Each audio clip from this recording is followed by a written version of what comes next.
जी सासू आपल्या सुनेचा सासरी छळ करते ना, जी नणंद आपल्या भावजईचा सासरी छळ करते ना, त्याच सासूला आणि त्याच भावजईला मला प्रश्न विचारायचा आहे की तुम्ही तुमच्या भावजईला आणि सासूला म्हणते तुम्ही तुमच्या सुनाला त्रास का देता? कशामुळे छळता तुम्ही?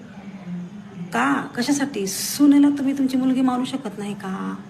ती एवढं तुमच्या घरात राबते सगळ्यांसाठी एवढं, मग तुम्ही तिला तुमची मुलगी समजून तुम्ही तिला घरात चांगली वागणूक देत का देऊ शकत नाही तुम्ही? आज तुम्ही तुमच्या सुनेला असा एवढा त्रास देता, ते बी तुमच्या मुलीला घेऊन, म्हणजे नणंद म्हणणारीला. जी नणंद असते ना, पण तिला बी सांगते मी एक की कोणाच्याही संसारामध्ये, आपल्या भावाच्या संसारामध्ये ढवळाढवळ करू नकोस. कारण ना, जर कोणाचं घर आपण जर मोडलं ना, तर तुमचंही घर मोडायला काहीच वेळ लागणार नाही. आज तुम्ही तुमच्या भावाचं घर मोडशाल, पण उद्या ना तुम्हाला तुमचं घर मोडलं ना, तर ते वरी पण तुम्हाला जागा राहणार नाही नीट. म्हणतात ना, कमीत कमीत देवाच्या लाठीला भ्या. त्याची जर लाठी जर एकदा लागली ना, अरे तुम्हाला धरणीमा जागा देत नाही.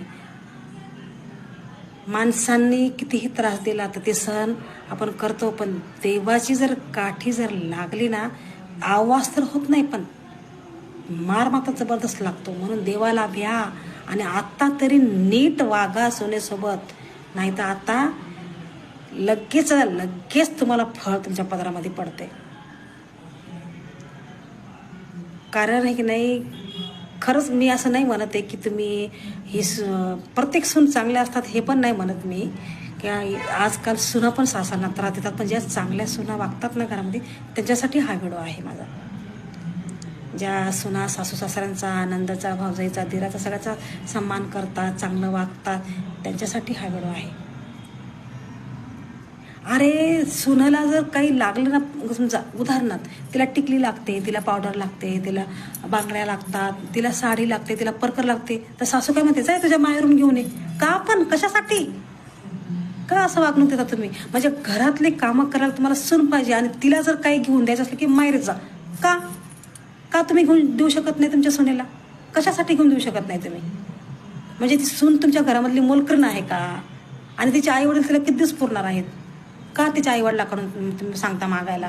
म्हणजे कामं करायला तुमच्या घरामध्ये तुम्हाला सून लागते आणि तिच्या काही गरजा पुरवायच्या असल्या की तुम्हाला त्यांचं माहेर, त्याचे मायबाप दिसतात. का असं वागणूक देता तुम्ही तुमच्या सोनेला? का? याच्यात तेल टाकणारी नणंदबाई असते, तिला तर खेळच करत असतो भावाच्या भावजाईचा. हे वागणं जरा थांबवा, तरच तुमचं पण चांगलं होईल.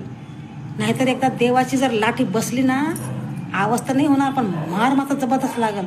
ह्याचा न्याय वरती गेल्यानंतर देव करतो. तुम्हाला नरकात पण जागा भेटणार नाही तुम्हाला, हे लक्षात ठेवा.